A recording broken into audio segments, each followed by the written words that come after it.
তো যে ব্যক্তির সন্তান মারা যায়, মারা যাওয়ার সময় যদি আলহামদুলিল্লাহ বলে, আলহামদুলিল্লাহ তো পড়ে না, এটা কেমনে বলবো আলহামদুলিল্লাহ? তো সাদা যদি আলহামদুলিল্লাহ পড়েন আর ইন্না লিল্লাহি ওয়া ইন্না ইলাইহি রাজিউন পড়েন, তা আল্লাহ পাক রব্বুল আলামিন ফেরেশতাদেরকে বলে ওই সন্তানের বাবার জন্য জান্নাতে একটা ঘর বানাও আর এটার নাম বাইতুল হামদ রেখে দাও।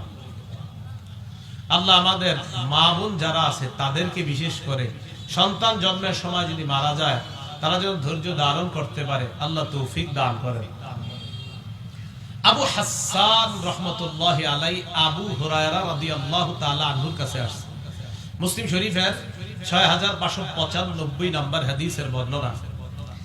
তবে আবু হুরায়রা রাদিয়াল্লাহু তাআলা আনহুর কাছে আসার পর বললেন, ইন্নাহু কদ মাতালি ইবনান, আমার দুইজন সন্তান মারা গেছে। আবু হুরায়রা রাদিয়াল্লাহু তাআলা আনহুকে বললেন, ফামা আনতা মুহাদ্দিসি আন রাসূলিল্লাহি সাল্লাল্লাহু আলাইহি ওয়াসাল্লাম বিহাদিসিন তুতাইয়িবু বিহি আনফুসানা আন মাউতানা। আবু হুরায়রাকে বললেন, এমন একটা হাদিস আল্লাহর নবীর থেকে আমাদেরকে শোনায়া দেন যে হাদিসের মাধ্যমে আমরা নিজেদেরকে সান্ত্বনা দিতে পারি। আবু হুরায়রা বললেন, হ্যাঁ, এমন হাদিস আছে যে হাদিস শোনানোর পর তুমি সান্ত্বনা পাইবা। আমার দুইজন সন্তান মারা গেছে, এমন একটা হাদিস শোনান যে হাদিস শোনার পর আমি সান্ত্বনা গ্রহণ করতে পারি, এমন একটা হাদিস আপনার কাছে জানতে চাই, আসেনি এমন কোন হাদিস? আবু হুরায়রা রাদিয়াল্লাহু তাআলা আনহু বলেন, সিগারুহুম দাআমিসুল জান্নাহ, শৈশবে যাদের সন্তানগুলা মারা যায়, বাচ্চা অবস্থায় যাদের সন্তানগুলা মারা যায়, ওই সন্তানগুলা জান্নাতের প্রজাপতি হয়ে যায়, জান্নাতের প্রজাপতি। সিগারুহুম দাআমিসুল জান্নাহ, তাদের ছোট সন্তানগুলা জান্নাতের প্রজাপতি হয়ে যায়।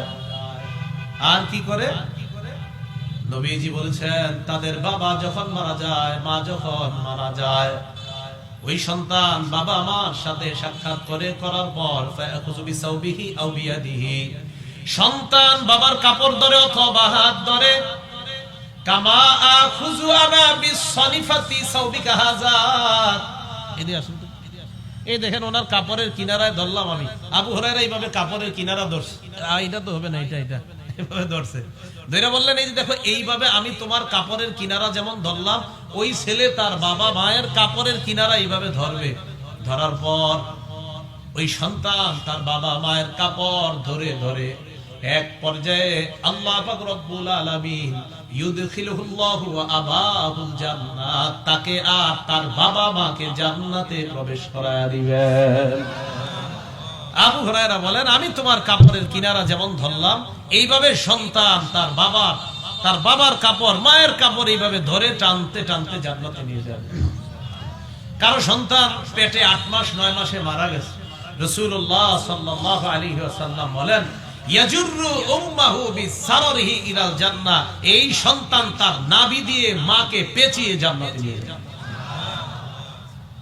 তো সন্তান মারা যাওয়ার সময় ধৈর্য ধারণ করা, সন্তান মারা যাওয়ার সময় কি করা? ধৈর্য ধারণ করা। রাসূলুল্লাহ সাল্লাল্লাহু আলাইহি সাল্লামের কাছে এক মহিলা আসছে, মুসলিম শরীফের 6596 নম্বর হাদিসের বর্ণনা। মোট হাদিস সংখ্যা হবে 7453টা তাকরার সহ। এক মহিলা রাসূলুল্লাহ সাল্লাল্লাহু আলাইহি সাল্লামের কাছে আসছে, আবু হুরায়রা রাদিয়াল্লাহু তাআলা আনহু বর্ণনা, আতাত ইমরাতুন নবী সাল্লাল্লাহু আলাইহি ওয়াসাল্লাম, এক নারী আল্লাহ রাসূলের কাছে আসছে, বিসবিগিন লাহা, একটা বাচ্চা নিয়ে, ছেলে নিয়ে আসছে নবীজির কাছে। নবীজির কাছে আনার পর আল্লাহ নবীকে বললেন, ইয়া নবী আল্লাহ উদুল্লাহ লাহু, হুজুর আমার এই সন্তানটার জন্য দোয়া করেন। নবীজি কয়, কেন? ওই নারী কয়, ইয়া রাসূলুল্লাহ লাকাদ দাফানতু সালাসাতান, ওর আগে 3 জনরে আমি কবর দিছি, হুজুর এটা যাতে না মরে একটু দোয়া করেন। ওর আগে 3 জনরে দাফন করছি হুজুর, এইটা যাতে একটু ভালো থাকে, আপনি একটু দোয়া করে দেন। লাকাদ দাফানতু সালাসা, হুজুর 3 জনরে দাফন করছি। নবীজি কয়, দাফনতি সালাসা, 3 জনরে দাফন করছো? জি হুজুর, 3 জন দাফন করছি। আল্লাহ নবী কয়, তুমি 3 জনকে দাফন করেছো? কয় হ্যাঁ। ইহতাযারতি বিহিজারিন শাদীদিন বিনান নার, তুমি জাহান্নাম থেকে মজবুত শক্ত একটা প্রাচীর তৈরি করে ফেলেছো। তুমি জাহান্নাম থেকে একটা প্রাচীর তৈরি করে ফেলেছো, মজবুত প্রাচীর তুমি তৈরি করে ফেলেছো। তোমার চিন্তার কোনো কারণ নাই, তুমি তো মজবুত প্রাচীর তৈরি করে ফেলেছো। তাহলে হাদিসের মাধ্যমে বুঝতে পারলাম যে রাসূলুল্লাহ সাল্লাল্লাহু আলাইহি সাল্লাম এই নারীকে বললেন, 3 সন্তান দাফন করছো, মজবুত প্রাচীর তুমি তৈরি করে ফেলেছো। এক নারী রাসূল সাল্লাল্লাহু আলাইহি সাল্লামকে বলতেছে, ইয়া রাসূলুল্লাহ যাহাবার রিজাল বিহাদিসিকা, হুজুর পুরুষরা সবাই আপনার হাদিস শুনে, আমরা শুনতে পাই না। হুজুর আপনি শুধু পুরুষ সাহাবীদেরকে হাদিস শোনান, আমগরে হাদিস শোনান না। নবীজি বললেন, কি করতে পারি বলো? কাফাজা আল্লানা মিন নাফসিকা ইয়াউমা নাতিকা ফিহি, আমাদের জন্য স্পেশাল একটা দিন আপনি ধার্য করেন, যেই দিন শুধু আপনি আমাদেরকে ওয়াজ করবেন, পুরুষদেরকে ওয়াজ করবেন না। এক নারী বললেন, হুজুর পুরুষরা শুধু আপনার ওয়াজ শুনে, আমরা শুনি না। বুখারীর 7310 আসছে, বুখারীর 1381 নাম্বার হাদিসে আসছে 3 সন্তান দাফনের ফজিলত।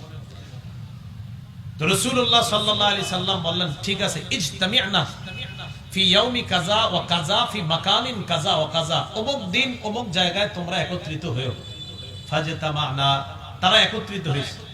আর নারীরা বলছে, ইয়া রাসূলুল্লাহ আমাদেরকে আপনি আল্লিমনা মিম্মা আল্লামাকাল্লাহ, তুআল্লিমুনা মিম্মা আল্লামাকাল্লাহ, আল্লাহ আপনারা যা শিখাইছে আমগো একটু শিখাইবেন স্পেশাল, আপনি শুধু পুরুষ সাহাবাদেরকে শিখান, আমাদেরকে শিখান না। তো নবীজি বলছে, ঠিক আছে, অমুক দিন অমুক জায়গায় আসবা। তো গেছে নারীরা। যাওয়ার পর রাসূল সাল্লাল্লাহু আলাইহি সাল্লাম বললেন, মা মিনকুন্না, তোমাদের মধ্য থেকে ইমরাআতুন, কোন নারী, তোমাদের মধ্য থেকে কোন নারী, তার যদি 3টা সন্তান মারা যায়, কয়টা সন্তান? ইল্লা কানা লাহা হিজাবাম মিনান নার, এই 3 সন্তান যদি কোন নারীর মারা যায়, ওই নারীর জন্য জাহান্নাম থেকে এই সন্তানগুলা জাহান্নাম থেকে বাঁচার প্রতিবন্ধক হয়ে যাবে। এক নারী বললেন, ইয়া রাসূলুল্লাহ ওয়া সিনতাইন, যদি 2 জন মারা যায়। ফাআদাতহা মাররাতাইনি, আবার বললেন, হুজুর যদি 2 জন মারা যায়। নবীজি বললেন, ওয়া সিনতাইনি ওয়া সিনতাইনি ওয়া সিনতাইনি, 2 জন মারা গেল, 2 জন মারা গেল, 2 জন মারা গেল, ওই মায়ের জন্য সন্তান জাহান্নাম থেকে প্রতিবন্ধক হয়ে যায়। তাহলে সন্তান আসার পর, সন্তান যদি মারা যায়, সন্তান যদি বালেগ হওয়ার আগে মারা যায়, ওই সন্তান পিতা মাতা তাদের জন্য জান্নাতে যাওয়ার কারণ হয়ে যায়। সহিহ বুখারীর বর্ণনা স্পষ্ট আসছে, 1381 নম্বর বর্ণনা, লাম ইয়াবলুগুল হিনসা, বালেগ হওয়ার আগে যদি সন্তান মারা যায় আর মা বাবা যদি ধৈর্য ধারণ করে, ওই মা বাবাকে ওই সন্তান জান্নাতে প্রবেশ করাবে। নাসাই শরীফের 2088 নম্বর হাদিসে আশ্চর্য বর্ণনা।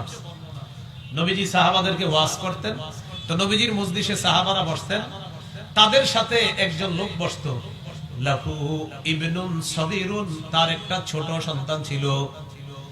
ইয়াতিহি মিন খালফি যহরিহি ফায়ুকিদাহু বাইনা ইয়াদাইহি, সন্তানটাকে পিছন থেকে সুন্দর মতো আইনা সামনে বসাইতেন, আল্লাহ নবীর সামনে বসাইতেন আর ওয়াজ শুনতেন। হঠাৎ একদিন আল্লাহ নবী দেখে ওই লোকটাও নাই, লোকটার সন্তানও নাই, ছেলেটা মারা গেছে, ছেলেটা মারা গেছে, হালাকা, ছেলেটা মারা গেছে। ফামতাআনা রাজুল আইয়াহদুরাল হালকাতা লিযিকরি ইবনিহি, সন্তানের বিয়োগ ব্যথায় সন্তানকে মনে করে নবীজির মজলিসে আর আসতেছে না।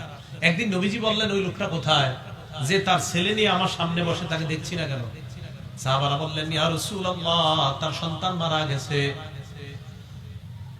নবীজি তার কাছে গেলেন, যাওয়ার পর আজ্জা আলাই, সন্তানের ব্যাপারে তাকে সান্ত্বনা দিলেন আর বললেন, তুমি কি চাও আনতামাত্তা বিহি উমরাকা, এই সন্তানের মাধ্যমে তোমার জীবনের উপভোগ তুমি করতে চাও, নাকি তুমি চাও আওলা তাতি গাদান ইলা বাবিন মিন আবওয়াবিল জান্নাহ, জান্নাতের কোন একটা দরজায় তুমি আসবা, আসার পর ইল্লা ওয়াজাদতাহু, সন্তানকে ওই দরজার মধ্যে পাইলা, ফায়াফতাহু লাক, আর দেখলা তোমার ওই সন্তান তোমার জন্য জান্নাতের দরজা খুলে দেয়।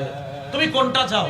সন্তানের মাধ্যমে দুনিয়াতে কামাই রোজগার করে তোমারে খাওয়াবে, এটাতে তুমি বেশি পছন্দ করো, নাকি তুমি জান্নাতের দরজায় গিয়ে তোমার ওই সন্তানটাকে পাইলা যাকে তুমি হারিয়ে ফেললা, আর দেখলা সে তোমার জন্য জান্নাতের দরজা খুলে রাখছে? ওই সাহাবী বললেন, হুজুর আমার কাছে এটাই পছন্দ, যে আমি জান্নাতের দরজায় যাব আর দেখবো আমার ছেলেটা জান্নাতের দরজা খুলে আমাকে জান্নাতে প্রবেশ করে। সন্তান মারা গেলে ছোটবেলায় মাকে একটু সান্ত্বনা দিবেন, হাদিসে আসছে, ইনিহতাসাবাত ওয়া সাবারাত, হাদিসে মুয়ান্নাস আসছে, এর মানে হলো সাধারণত মা বেশি কষ্ট পায়, তাই নবী বলছে যদি মা ধৈর্য ধারণ করে আর যদি মা সওয়াবের আশা করে, আল্লাহ বাবা মা উভয়কে সন্তান যদি শৈশবে মারা যায় ধৈর্য ধারণ করার তৌফিক দান করে। সন্তান বেঁচে গেলে কি করব? সন্তান যখন বেঁচে যাবে, মানে বেঁচে যাওয়া মানে সন্তান জন্মের পর থেকে তার জন্য করণীয় 12টা করণীয়। বলেন কয়টা? সবাই বলেন কয়টা করণীয়? 12টা। 1 নাম্বার করণীয়, সন্তান জন্মের পরেই ফেসবুকে একটা ছবি তুলবেন, তুইলা এটা ফেসবুকে আপলোড করবেন আর বলবেন আজকে প্রথম চাচা হওয়ার সৌভাগ্য অর্জন করলাম। এটা হলো প্রথম অধিকার। আর বলবেন আজকে প্রথম ভাগ্নির মামা হওয়ার স্বাদ উপভোগ করলাম, বন্ধুদের সাথে শেয়ার করলাম। এটা হলো সন্তানের প্রথম হক দুনিয়াতে আসার পর। এটাই তো হচ্ছে, এই হকই তো আদায় করতেছেন সবাই। সন্তান দুনিয়াতে আসার পরেই হক সবাই আদায় করতেছে। এটা কি সত্য না মিথ্যা? সন্তান দুনিয়াতে আসার পর প্রথমে তার কানে আজান দেওয়া। বলেন কি দেওয়া? হ্যাঁ, আজান দেওয়া। এটা 1 নাম্বার করণীয়।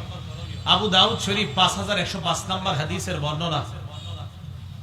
রাসূল সাল্লাল্লাহু আলাইহি সাল্লামের সাহাবী বলেন, রাআইতু রাসূলুল্লাহি সাল্লাল্লাহু আলাইহি ওয়াসাল্লাম আযানা ফি উযুনিল হাসান ইবনে আলী ইবনে আবি তালিব রাদিয়াল্লাহু তাআলা আন হিনা ওয়ালাদাতু ফাতিমা বিস-সালাহ। ফাতেমা রাদিয়াল্লাহু তাআলা আনহা যেদিন হযরত হাসানকে প্রসব করলেন, জন্ম দিলেন, আমি দেখলাম মুয়াজ্জিন সাহেবরা নামাজের যে আজান দেয়, নবীজিকে দেখলাম হাসানের কানে অবিকল ওই আজানটা দিতে দেখলাম। তাহলে 1 নাম্বার অধিকার সন্তানের কানে আজান দেওয়া, ছেলে হোক আর মেয়ে হোক তার কানে আজান দেওয়া। 2 নাম্বার তাহনিক করানো। বলেন কি করানো? তাহনিক বলা হয় কোন আল্লাহওয়ালার কাছে নিয়ে যাবেন, নিয়ে যাওয়ার পর ওই আল্লাহওয়ালা খেজুর চাবাবে, চাবানোর পর ওই সন্তানের মুখে একটু থুতু দিবে, থুতু দেওয়ার পর সামান্য খেজুর মুখের ভিতরে তালুর মধ্যে লাগায় দিবে। সহিহ বুখারী 3909 নম্বর হাদিস। সহিহ বুখারীর আরেকটা বর্ণনা আছে, তো আমরা 3909 নম্বর বর্ণনাটা জানি। এই হাদিসের মধ্যে আছে নবীজি সাল্লাল্লাহু আলাইহি সাল্লামের মহিলা সাহাবিয়া আসমা বিনতে আবু বকর রাদিয়াল্লাহু তাআলা আনহুমা, মানে আবু বকর সিদ্দিক রাদিয়াল্লাহু তাআলা আনহুর কন্যা আসমা রাদিয়াল্লাহু তাআলা আনহা। এই আসমা রাদিয়াল্লাহু তাআলা আনহার পেটে সন্তান, আন্নাহা হামালাত বি আব্দুল্লাহ ইবনে জুবায়ের, তার পেটে সন্তান আসছে, এই সন্তান হলেন আব্দুল্লাহ ইবনে জুবায়ের। তো আসমা রাদিয়াল্লাহু তাআলা আনহা বলেন, খরজতু, আমি মদিনায় রওনা করলাম, হিজরত করে রওনা করলাম, হিজরত করতেছি। ওয়ানা মুতিম্মুন, আমি আসন্ন প্রসবা। আসন্ন প্রসবা মানে আমার যে কোনো সময় সন্তান হয়ে যেতে পারে। আল্লাহর কি কুদরত, মুসলমানরা হিজরত করে মক্কায় যাওয়ার পর কারো সন্তান হয় না মুসলমানদের। কাফেররা ইহুদি খ্রিস্টানরা বলা বলি করতে লাগলো মুসলমানরা হলো একদম সমস্ত খারাপ জাতি, এগুলা মদিনায় আসার পর কারো সন্তান হয় না, এই জাতীয় অপবাদ দেওয়া শুরু করলো। নাউজুবিল্লাহ। আসমা রাদিয়াল্লাহু তাআলা আনহা বলেন, আমার সন্তান যে কোনো সময় হয়ে যাবে এমন অবস্থায় আমি মদিনায় রওনা করলাম। আল্লাহর কি কুদরত, পুরা রাস্তায় ওনার সন্তান হয় না। হযরত আসমা বলেন, ফালাম্মা আতাইতুল মাদিনা ওয়া নাযালতু বিকুবা, আমি মদিনায় আসলাম আর কুবায় যখন আমি অবতরণ করলাম, ওয়ালাদতুহু, আমি আমার সন্তানকে মদিনায় এসে জন্ম দিলাম। মুসলমানদের উপর যে অপবাদ ছিল, অপবাদ গুছানোর জন্য আল্লাহ পুরা রাস্তায় সন্তানটা দুনিয়াতে আনেননি, মদিনায় যাওয়ার পর হযরত আসমার সন্তান আনছে আর সাহাবারা আনন্দ মিছিল করছে। তো আসমা রাদিয়াল্লাহু তাআলা আনহা বলেন, ফাতাইতু বিহিন নাবিয়্য সাল্লাল্লাহু আলাইহি ওয়াসাল্লাম, আমি আমার সন্তানকে আল্লাহ নবীর কাছে নিয়ে গেলাম। ফাওয়াদাতুহু ফি হাজরিহি, আল্লাহ নবীর কোলের মধ্যে দিলাম।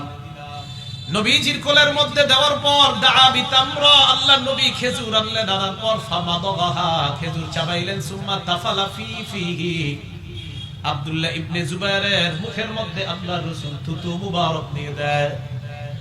হাদিসের মধ্যে আসছে, ফাকানা আউয়ালা শাইইন দাখালা জাওফা আব্দুল্লাহ রাসূলুল্লাহ সাল্লাল্লাহু আলাইহি ওয়াসাল্লাম, আব্দুল্লাহ ইবনে জুবায়েরের পেটের মধ্যে দুনিয়ার অন্য কোনো খাবার প্রথম যায় নাই, আল্লাহর নবীর থুতু মুবারক আব্দুল্লাহ ইবনে জুবায়েরের পেটের মধ্যে সর্বপ্রথম যায়। সর্বপ্রথম নবীর থুতু মুবারক তার পেটে গেছে। এরপর আল্লাহ রাসূল সাল্লাল্লাহু আলাইহি সাল্লাম একটু খেজুর চাবায়া মুখের ভিতর তালুর মধ্যে লাগায়া দিলেন। এটাকে বলা হয় তাহনিক। কি বলা হয় বলেন তো? তাহনিক।